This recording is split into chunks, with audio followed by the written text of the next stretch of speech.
마태복음 15장 21절부터 28절까지 말씀입니다. 신약성경 26면 마태복음 15장 21절부터 28절까지 말씀입니다.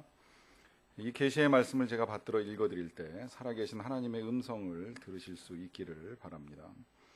예수께서 거기서 나가사 두로와 시돈 지방으로 들어가시니 가나안 여자 하나가 그 지경에서 나와서 소리질러 이르되 주 다윗의 자손이여 나를 불쌍히 여기소서 내 딸이 흉악하게 귀신 들렸나이다 하되 예수는 한 말씀도 대답하지 아니하시니 제자들이 와서 청하여 말하되 그 여자가 우리 뒤에서 소리를 지르오니 그를 보내소서. 예수께서 대답하여 이르시되 나는 이스라엘 집에 잃어버린 양 외에는 다른 데로 보내심을 받지 아니하였노라 하시니 여자가 와서 예수께 절하며 이르되 주여 저를 도우소서. 대답하여 이르시되 자녀의 떡을 취하여 개들에게 던짐이 마땅하지 아니하니라. 여자가 이르되 주여 올소이다마는 개들도 제 주인의 상에서 떨어지는 부스러기를 먹나이다 하니 이에 예수께서 대답하여 이르시되 여자여 네 믿음이 크도다 네 소원대로 되리라 하시니 그때로부터 그의 딸이 나으니라. 아멘.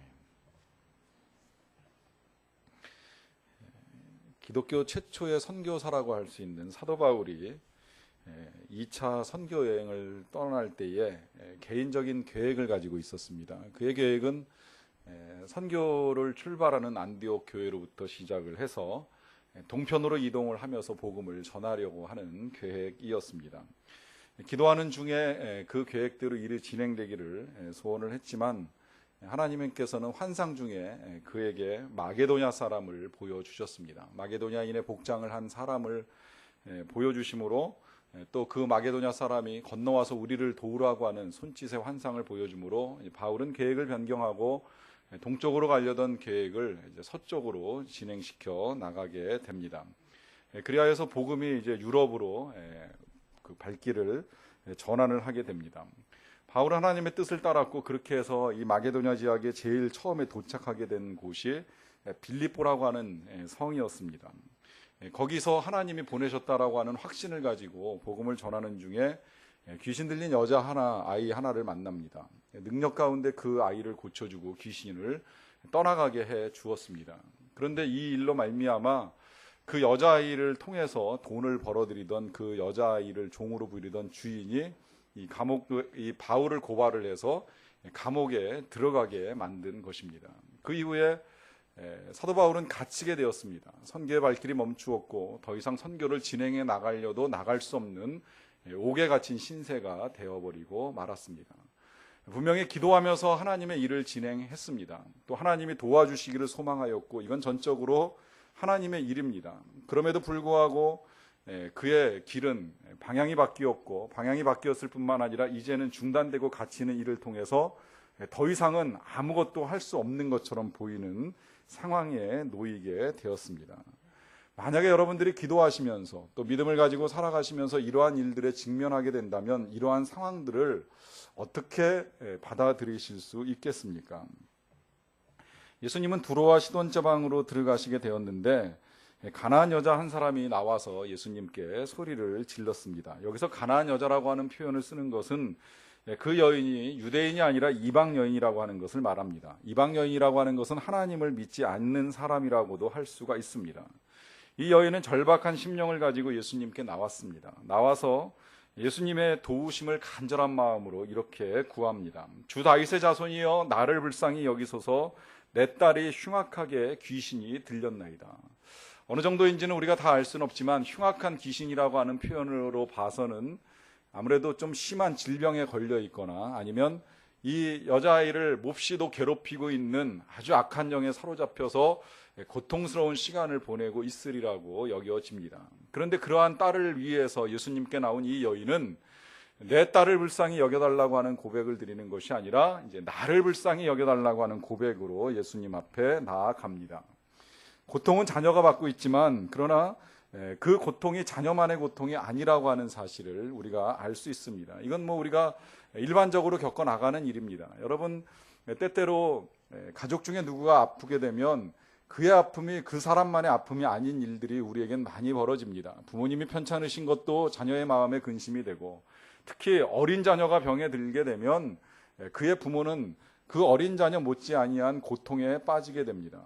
저도 우리 자녀를 기르는 과정 중에 둘째 아이가 폐렴으로 병원에 한 일주일 입원을 했던 적이 있었는데요. 그가 병원에 입원했다라고 하는 사실도 참 가슴 아픈 일이었지만 입원하고 있는 기간 중에 치료를 받는 동안 이런 일도 겪었습니다. 어린아이다 보니까 이 주사 바늘을 꽂아야 되는데 혈관을 찾을 수가 없고 또 주사를 꽂는 이 의사가 초보 의사였는지 아이의 혈관을 찾기 위해서 이 팔에다가 여러 번의 바늘을 꽂는 거예요. 그러니까 곳곳에서 피는 나오는데 꽂았다 빼면서 여기가 아닌 것 같으네요 그러면서 또 꽂고 하는데 아마 이미 그럴 줄 알고 어머니는 밖에 좀 계시지요 그러고 아버님이 들어와서 좀 잡아주세요 그러고서 잡고 있는데 그 바늘 꽂는 모습을 보니까 죽겠더라고요. 이거 정말 왜 하필 이런 의사를 만나가지고 우리 딸이 이렇게도 고생을 하나, 병으로 고생을 하는 것도 속상해 죽겠는데 의사 잘못 만나 고생하는 거 아닌가 하는 생각이 들면서 되게 힘들어했던 적이 있습니다. 아이가 울면 울수록 제 마음에서 겉으로는 모르겠지만 마음의 눈물은 똑같이 아니 그 이상으로 흐르고 있는 것을 충분히 느끼고 나왔습니다. 제가 얼마 전에 그 원인을 알 수 없는 폐렴으로 입원한 어린아이를 이제 수차례 병원에 가서 중환자실에서 신방을 한 적도 있는데요. 이 아이는 고통이 심하다 보니까 병원에서 계속 수면제를 투여합니다. 아이가 눈을 뜨면 고통을 호소하는 것이 이제 아무래도 뭐 많은 사람들에게 불편하게 보였던 것 같아요. 그러다 보니까 아이를 거의 24시간 수면제를 먹어서 재우는 일을 해요. 그래서 그 어머니하고 제가 신방을 가서 아이를 면회를 하려고 해도 아이가 의식을 회복하지 못합니다. 항상 잠들어 있습니다. 그러니까 잠들어 있는 그 아이의 귀에다가 어머니는 사랑으로 네가 일어날 거라고 속삭여주고 저는 복음을 들려주고 기도를 해주면서 이야기를 나누지만 이러한 상황 속에서 저는 아이의 고통만 보는 것이 아니라 그 어머니의 아픔을 봅니다. 뭐 이러한 일들은 지금까지도 사랑하는 자녀를 위해서 우리 교회 새벽마다 와서 기도하는 어머니의 기도 소리를 제가 들을 때마다 그 어머니의 아픔은 자녀의 고통 이상 아니겠는가라고 하는 생각을 하면서 지금 이 고통을 당함으로 말미암아 나를 불쌍히 여겨달라고 하는 이 가난한 여인의 상태를 충분히 이해할 수 있게 됩니다. 이러한 고통을 부족하지만 저도 이렇게 잘 이해를 하고 있는데 과연 예수님은 이 여인의 고통을 이해하고 있었을까요? 이해하지 못하고 있었을까요? 혹자는 좀 부정적으로 이 예수님을 보는 시각을 가지고 예수님이 결혼을 해봤냐 혹은 자식을 낳아봤냐 길러봤냐 하면서 예수님이 그걸 다 아시겠냐라고 비난을 하는 비그리스도인들도 있기는 합니다마는 예수님은 실은 누구보다도 우리의 고통을 잘 알고 계시는 분이십니다. 왜냐하면 예수님은 하나님과 일체이십니다. 그 하나님과 일체이신 예수님은 우리가 하나님의 자녀로 이 세상을 살아나가는 동안에 고통을 받고 있는 것을 누구보다도 잘 알고 계십니다. 때로는 우리가 하나님을 거역하고 하나님을 떠나갈 때 방황하는 우리들의 모습을 보면서 안타까워하고 계시는 것을 하나님과 함께 알고 계시는 분이 바로 이 예수님입니다. 그러하기 때문에 자녀의 아픔을 가지고 나와서 나를 불쌍히 여겨달라고 간절한 마음으로 부르짖는 이 여인의 고통을 예수님이 모르실 리가 없습니다. 그런데 그걸 알고 계시는 예수님이라면 반응이 도대체 이해가 안 갑니다. 왜냐하면 지금 예수님은 그 여인의 간청에 대해서 아무 말씀 안 하십니다. 무응답이십니다. 묵묵부답이세요. 여러분들이 답답해하는 것이 이런 거 아닙니까? 기도하면서 하나님의 응답이 속히 이루어지거나 아니면 응답의 시기가 언제인지만이라도 좀 알 수만 있으면 조금 덜 답답할 텐데 전혀 하나님께로부터 응답의 사인이 우리에게 임하고 있지 아니할 때 우리는 답답해합니다. 그러나 여러분 그런 시간들이 하나님께서 우리의 믿음을 확인하는 과정이라고 하는 것을 알고 계시기 바랍니다. 무응답은 때로는 우리의 믿음을 시험합니다.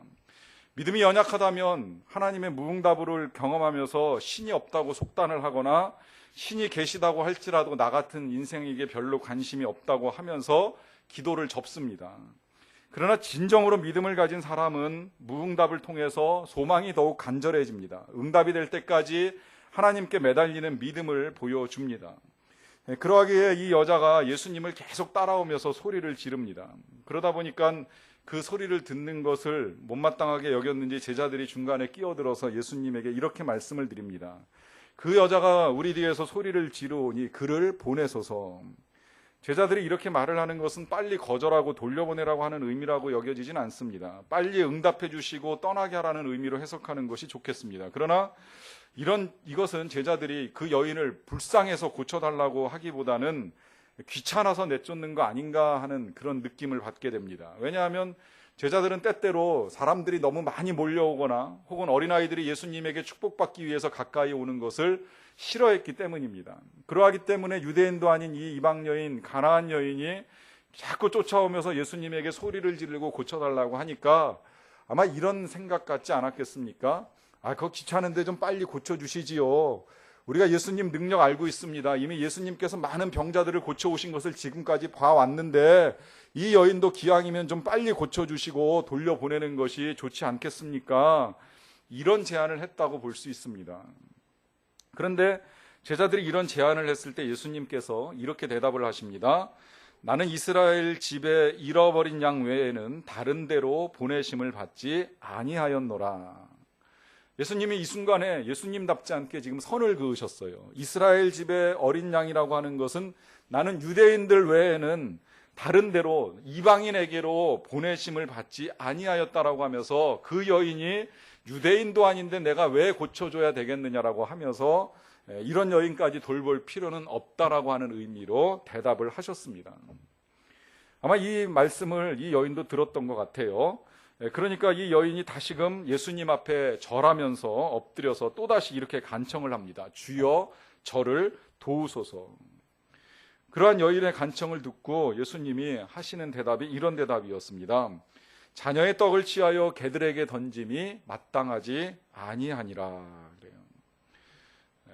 우리가 자식을 위하여 좋은 음식을 준비하고 있는데 그 좋은 음식을 개한테 주는 것이 마땅하겠느냐? 이 귀한 음식은 당연히 주인집 자녀가 먹는 것이 마땅하다라고 하는 의미에서 예수님이 말씀하셨어요. 그런데 이건 비유입니다. 왜 비유가 되느냐면 당시의 유대인들은 자기 유대인이 아니면 다른 이방 사람들은, 특히 가나안 사람들은 다 개 같은 존재들이다라고 하는 고정관념을 가지고 있었어요. 왜냐하면 그들은 하나님을 섬기는 사람이 아니라 이방신을 섬기고 또 이방신을 섬기기 위하여 아주 난잡하게 신을 섬기는 행동들을 하기 때문에 저 사람들은 개만도 못한 존재들이라고 하면서 마치 이방인을 보면 개처럼 취급을 하던 문화를 가지고 있었던 시대입니다.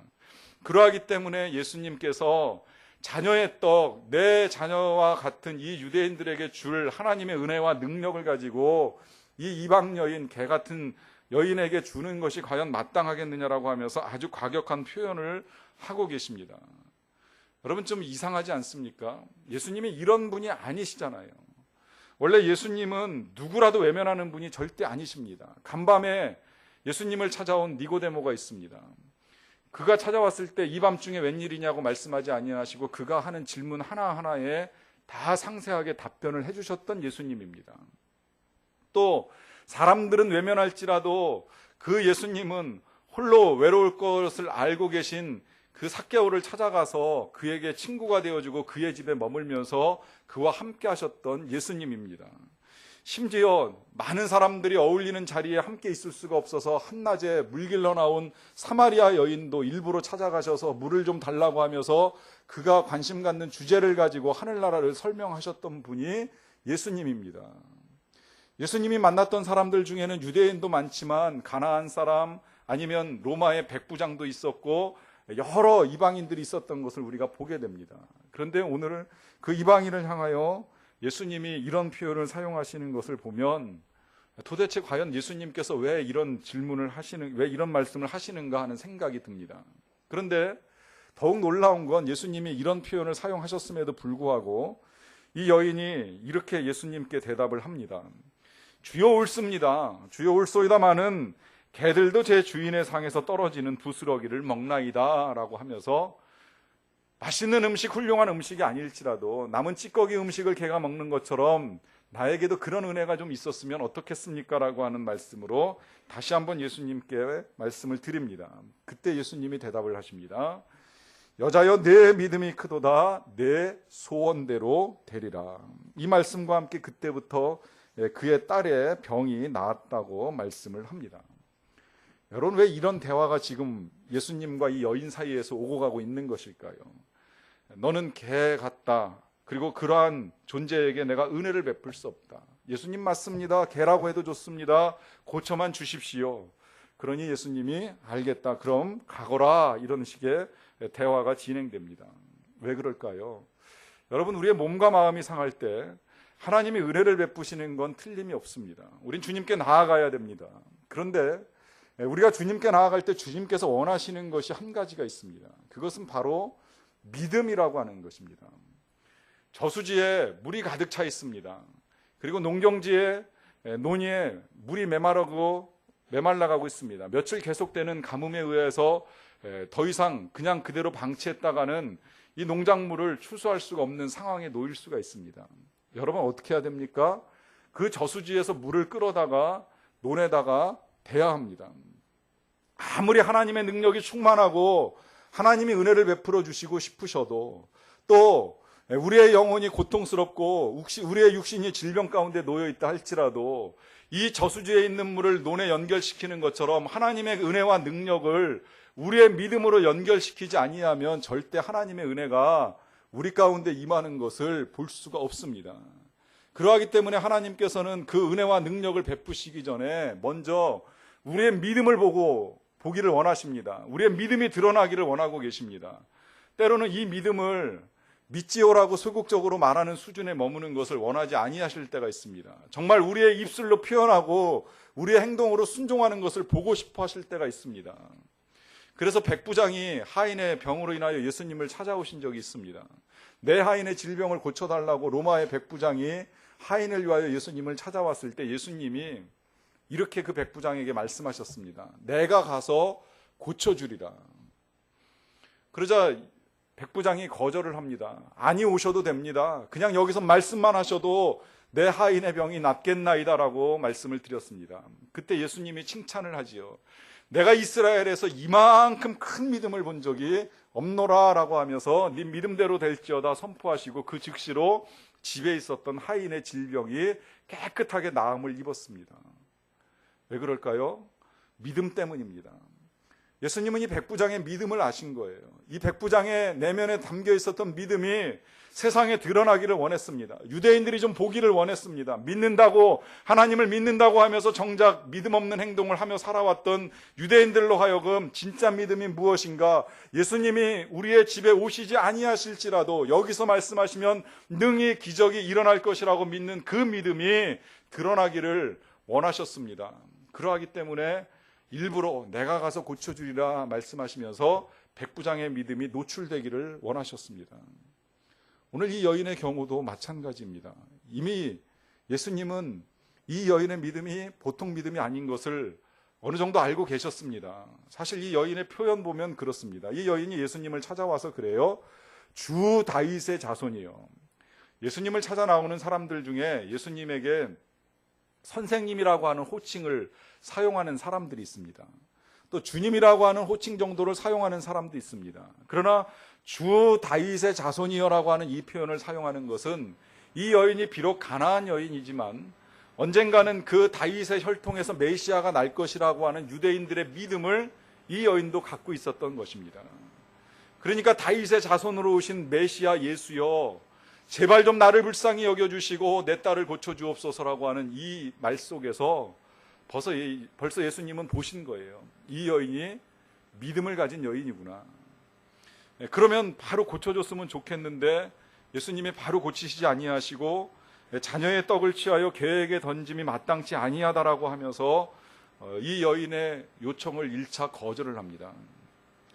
여러분, 만약에 우리가 주님께 나아가거나 혹은 누구에게 도움을 요청했을 때 누군가로부터 이러한 반응을 받게 된다면 여러분들 같으면 어떻게 태도를 취하시겠습니까?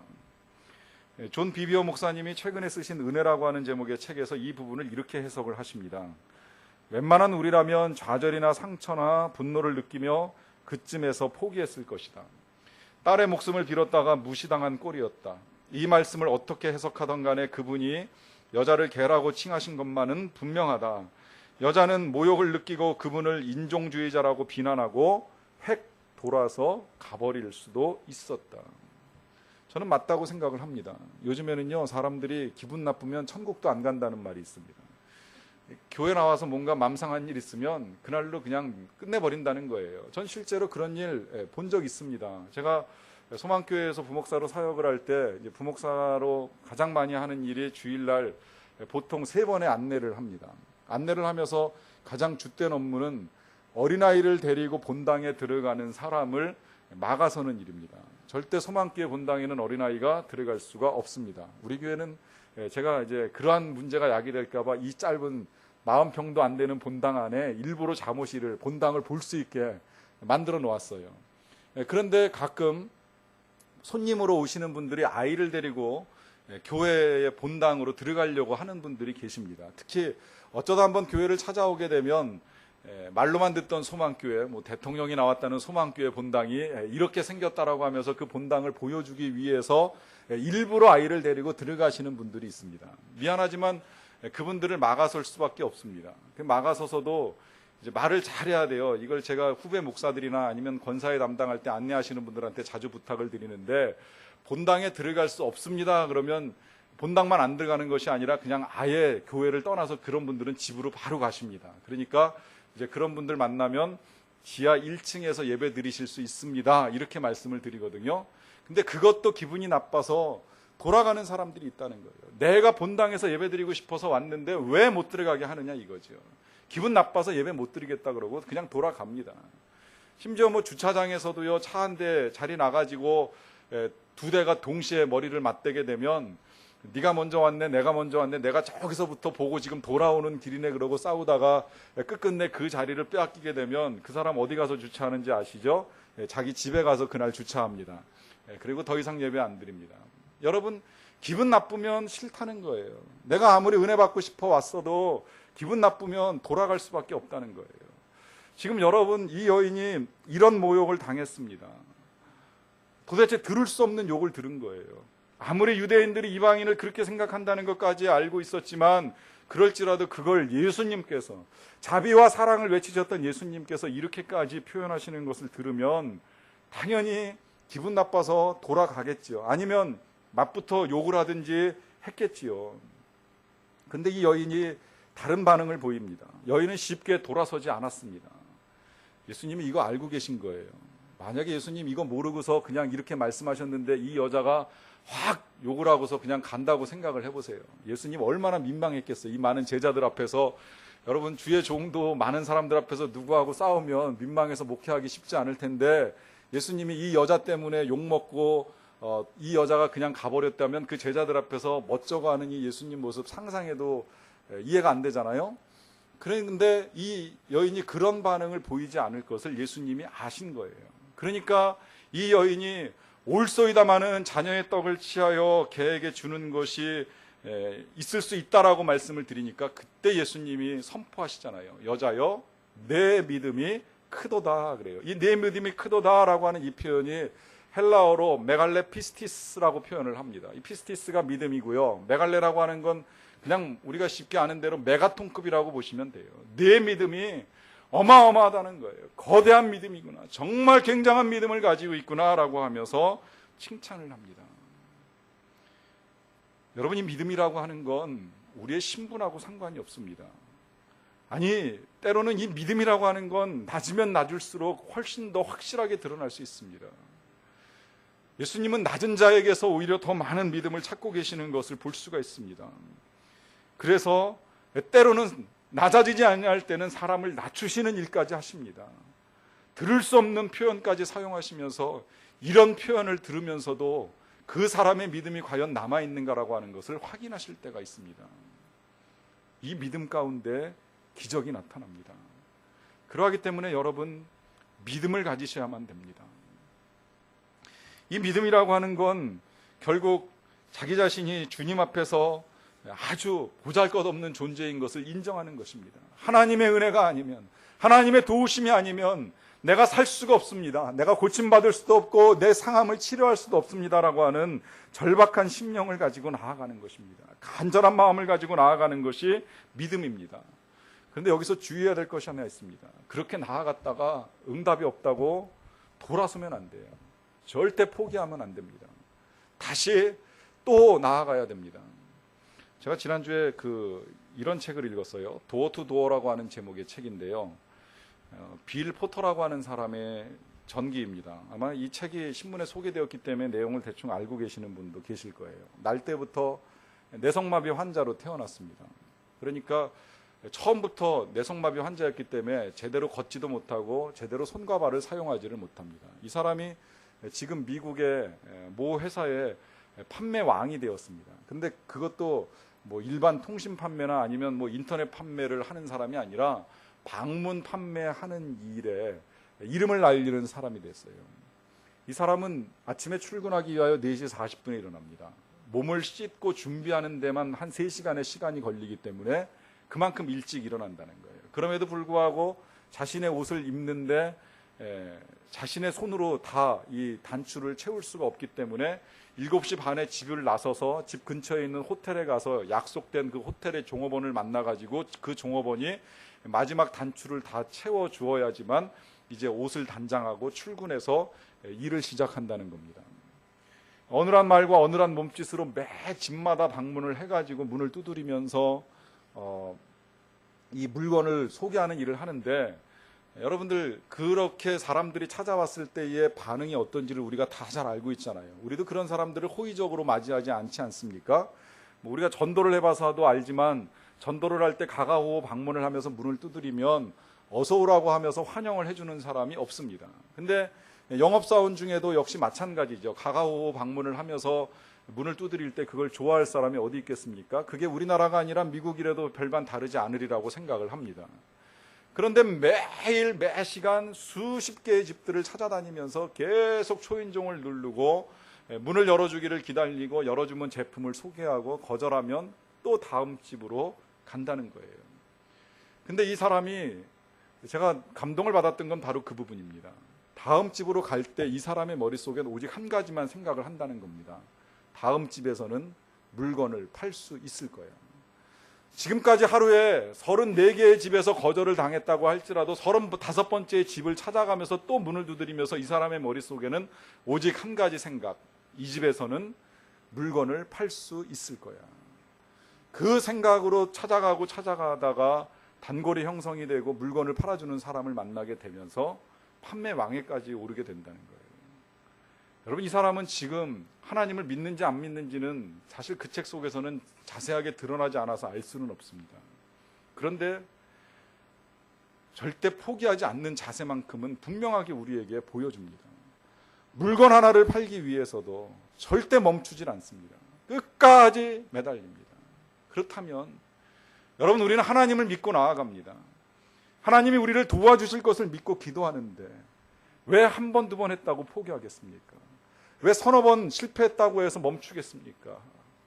절대 포기해서는 안 되지요. 성경은요, 우리에게 단 한 번의 기도로 응답되리라고 약속을 해주시지는 않았습니다. 오히려 주님은 우리에게 항상 기도하고 낭망치 말아야 될 것에 대해서 말씀해 주셨습니다. 기도를 멈춰서는 아니 된다라고 하는 것입니다. 중단하거나 포기해서 아니 된다라고 하는 것을 분명하게 가르쳐 주셨습니다. 사도 바울은 빌립보 감옥에 갇히게 되었습니다.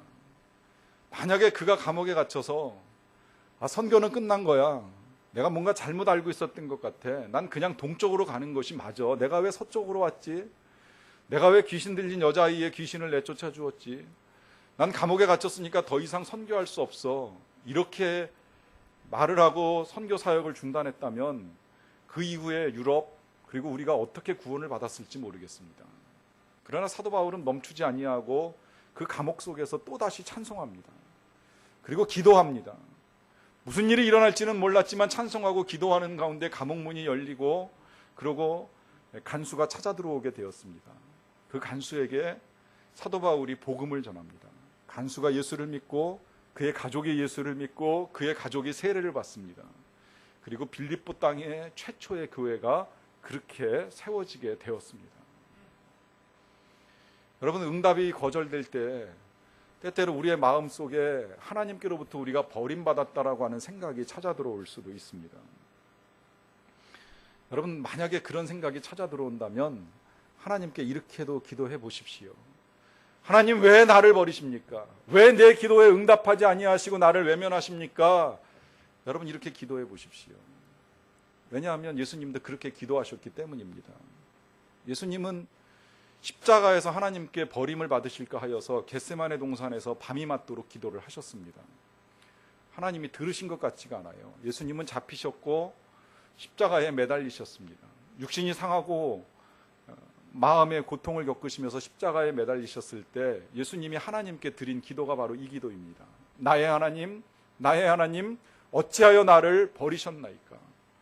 동족들이 배신하고 로마 사람들에게 자신을 고발할 때, 자신을 믿고 따르겠다라고 장담을 했던 이 제자들이 다 배신하고 떠나갈 때 예수님이 얼마나 고통스러우셨겠습니까? 몸은 몸대로 채찍에 맞고 창에 찔리고 하면서 당할 만한 고통은 다 당하셨습니다. 마음은 마음대로 사람들이 다 떠나감으로 말미암아 받을 만한 상처는 다 받으신 겁니다. 그야말로 몸과 마음이 온전히 상하셨습니다. 심지어는 하나님조차도 이 예수님을 보기 싫어서 구름으로 하늘을 덮으시며 그 예수님의 얼굴을 가리우실 때 예수님은 하나님께조차도 버림받은 느낌을 가지고 이렇게 기도를 드리는 겁니다. 어찌하여 나를 버리시나이까. 그런데 중요한 것은 예수님이 이것으로 기도를 끝내시지 않는다는 거예요. 그 이후에도 역시 하나님의 응답이 들리지 않습니다. 그런데 예수님이 한 번 더 기도를 합니다. 아버지여, 내 영혼을 아버지 손에 의탁하나이다. 하나님께 한 번 더 기도를 드립니다. 응답이 됐을까요? 안 됐을까요? 마치 이 순간엔 그것조차도 응답된 것처럼 보이지 않습니다. 왜냐하면 예수님은 그 기도를 끝으로 해서 생명을 거두셨기 때문입니다. 그러나 사흘 후에 모든 것이 달라지지요. 하나님이 예수님을 살려내셨습니다. 상했던 예수님의 몸과 죽었던 예수님의 몸이 다시 치유와 생명으로 회복되는 은혜를 얻게 됩니다. 고독 가운데 슬픔으로 마감되었던 것 같은 예수님은 영광과 환희의 보상을 받게 되셨습니다. 영혼의 상처를 받으신 것처럼 보였지만 그러나 그것조차도 다 치유하셨기에 예수님은 이제 치유받은 몸을 가지고 또 치유받은 영혼으로 다시 자신에게 상처를 주었던 제자들을 찾아가서 제자들을 만납니다. 만나서 그 제자들을 책망하시는 것이 아니라 나를 사랑하느냐고 질문하시고는 내 양을 먹여달라고 하면서 그 제자들에게 부탁을 합니다. 상처를 치료했기 때문에 가능한 일입니다. 여러분, 우리가 살면서 이런저런 일들로 인하여 때로는 몸도 상하고 때로는 마음이 상할 수도 있습니다. 그때 우리는 믿음을 가지고 주님께 나가야 합니다. 낭망하지 않고 나가야 합니다. 응답이 없을 때에도 나가야 합니다. 주님이 나를 버리지 아니하실 것이라고 하는 믿음을 가지고 나아가야 합니다. 겸손히 매달려 하나님 앞에 기도할 때 주님이 고쳐주시면서 이렇게 말씀하실 것입니다. 내 믿음이 크도다. 내 소원대로 될지어다. 기도하시겠습니다. 우리의 믿음을 보시고 놀라운 은혜와 능력을 베풀어 주시는 주님, 우리의 믿음을 드러내기 원합니다. 우리의 믿음으로 우리의 삶에도 놀라운 일들이 일어나는 것들을 보게 하여 주시옵소서. 하나님이 우리를 사랑하시기에 우리를 버리지 아니하시고 기쁨으로 영광으로 생명으로 능력으로 회복시켜 주심을 믿습니다. 예수님의 이름으로 기도하옵나이다.